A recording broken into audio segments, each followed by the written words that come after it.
Hey guys, this is going to be a Cornershop overview, kind of an introductory. The first video I made about it was kind of more of a commercial, if you will, but this will talk more about the company itself and just certain things that you should know if you're considering working for it.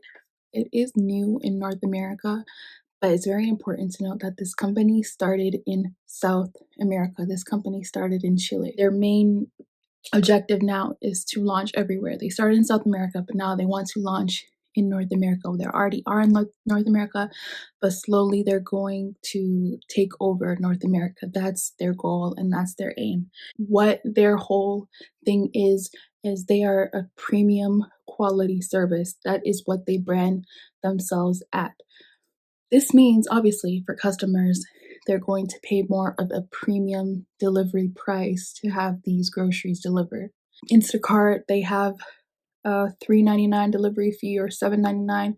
I know it's nothing over $9.99 for their delivery fee.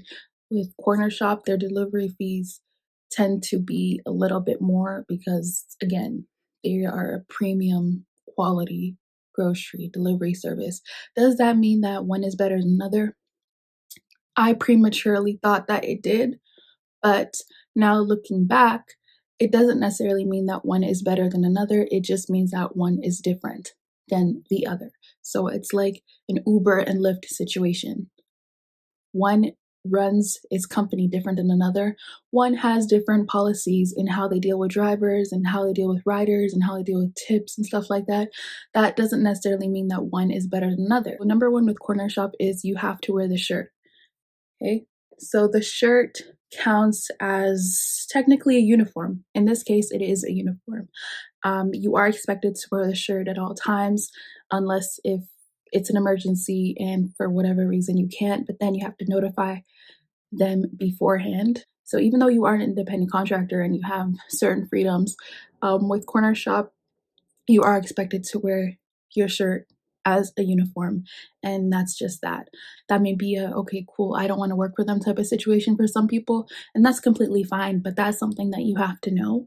And I did ask them, why do you require us to wear a shirt? This is the answer that they gave me. They said that they require their workers to wear a shirt for their safety, number one. So if they go in and out of stores multiple times, so that the store staff doesn't get weirded out or freaked out as to why this person is constantly in the store.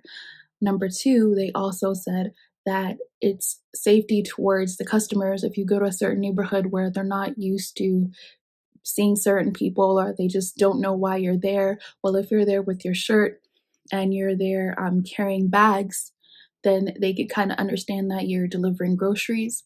So that's another reason that they gave me. And they also said for professionalism, they want their workers to stand out and be different from other independent contractors or employees who are on the other platforms. So that's what she explained to me.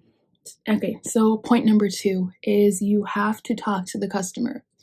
Well, with Cornershop, you are 100% expected to speak to the customer.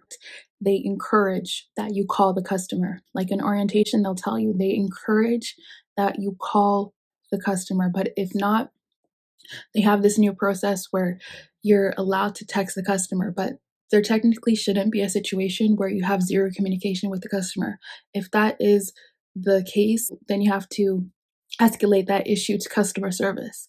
And they just want the customer to have the best experience. This doesn't mean that you have to like constantly text the customer and talk about irrelevant things, but what they mean is at the end of shopping, if everything goes well, you're supposed to contact the customer and ask them, is there anything else that they need? Is there anything else that they want? Do they have a question? Do they have a concern? And let them know that you're coming to their house. So they basically want the customer to be aware that you're on the way and to have the customer's consent that you're on your way and that everything is good before you go ahead and go there. So that's why they want you to talk to the customer. Another thing about Cornershop, which may be a con for some people, this is kind of a huge deal. You don't see the batch payment before you accept the order. So whereas with Instacart, you see the batch payment or the order payment before you accept the job. Well, with Cornershop, it doesn't really work that way. How it works is you see how much the whole bill is, or how much the whole customer's groceries amount to, and that's how you accept the order. You see how much you're getting paid afterwards. So after you actually finished picking all the items and after you actually accepted the order.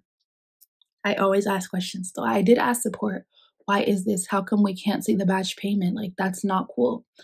They said the reason why that happens is because they want to prevent cherry picking. So they said, whereas in other apps, people will pick jobs or pick orders according to the highest paying orders and they'll leave all the low paying orders. They want to prevent that to make sure that it's a fair platform for everybody. So they want kind of environment where people have a mix of high and low paying orders, and so that all orders are fulfilled also at kind of a reasonable time as well. So that is the reason why they gave me for that. And I'm trying to be indifferent, but I understand. I do understand that point. I have to say I do. They take a little longer with their criminal background check. Also, there is an in-store training. So we will have a session. Mine, honestly, because I already had experience with grocery delivery, my in-store training was like 40 minutes. It was like 40 minutes. I didn't really have the best training, I'll be quite honest, but generally, I guess if you're like really brand new to this type of field, then the in-store training would be more beneficial and probably better for you. I also did have an in-person orientation. So there was an actual orientation where we met managers and we met other people who were also doing the job. That was pretty cool. At first I was kind of annoyed because the in-store training was a bit far from where I live, and I was like, is this really necessary? Like with other apps, you just sign and go.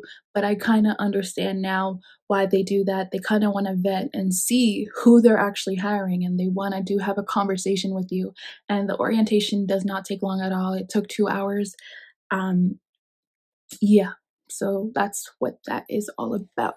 Now I think though that the orientation is online, and I'm not sure if it's ever going to go back to in person, but obviously right now with the situation of the world, it's online, but you do still have your in-store training. So you have an online orientation and an in-store training. Their aim is to be in all of North America. I know that's not gonna happen in 2020. Can it happen in 2021? Maybe, but I'm pretty sure by 2022 they will be everywhere. Our commission structure is very different. You get paid mileage to the store and also to the customer's house. So they pay you mileage both ways. And I love it so much because depending on when you sign up, your commission statement may be different, but at the end of the day, you are getting paid both ways. So you are getting paid from, if you're getting a batch from your house, you're getting paid from your house to the grocery store, then from the grocery store to the customer's house. If you're in the parking lot, then you're still getting paid technically something just for being in the parking lot, and then you're also getting paid to the customer's house. You also get paid on a per item basis. So I will say that Cornershop's pay structure is a lot like Instacart's old pay. It's a lot like Instacart's old pay plus mileage, additional mileage pay. Now, it depends on when you sign up. See, if you sign up early, you get a better commission structure than if you sign up later. So how it works is some people right now who are working for Cornershop, they get paid $1 per item, and they also get paid dollars for delivery, dollars for picking. On top of that, they're getting paid their mileage to the store and to the customer's house. So the commission payment is really different and it's really good. And what I'm going to say right now is, again, at the end of the day, as amazing as this company is, at the end of the day, it is a gig job. They can be really, really great in the beginning, but as more people sign on, the pay could decrease. There could be more competition. So that's just something to keep in mind. It is a great gig, and I do like doing gigs, especially in the beginning. But as the gigs get older, it's just something that you have to understand that as more people get on a gig, there are less incentives for them to pay you better and less incentives for them to pay you the same. Like in the very beginning, they had things called guarantees. So guarantees are kind of promotions where if you would go to a certain store and stay there for 5 hours, you get paid like $60. Regardless, well, if you get orders and you make more than $60, then you don't get the guarantee. But if you get orders and you make less than $60, then they'll give you the $60 guarantee flat. So they do have promotions such as guarantees. They also have multipliers, which means if they're doing like a multiplier, it means that every single thing in that order is going to be multiplied by the multiplier. So I'll try to see if I can insert a picture of that, because I don't think I can explain it properly. But basically, if they have a multiplier of 1.3 for that certain time, that means everything in that order is multiplied by 1.3. So everything, including your uh, picking, delivery, mileage, is multiplied by 1.3. So that's another type of promotion that they do. And they'll do that in the beginning. But as more shoppers sign on, they'll do that less and less frequently. So that's just something to keep in mind. And that's just with all gigs. So there are pros and cons to every single gig. And I'll make a more detailed pros and cons video. But this is more just an overview of certain expectations and just certain things about Cornershop and why it's different from other grocery delivery services that are out there. So again, thanks for watching, and I hope you guys are safe and hope you guys have a wonderful day, and I'll see you guys next time. Thanks. Bye.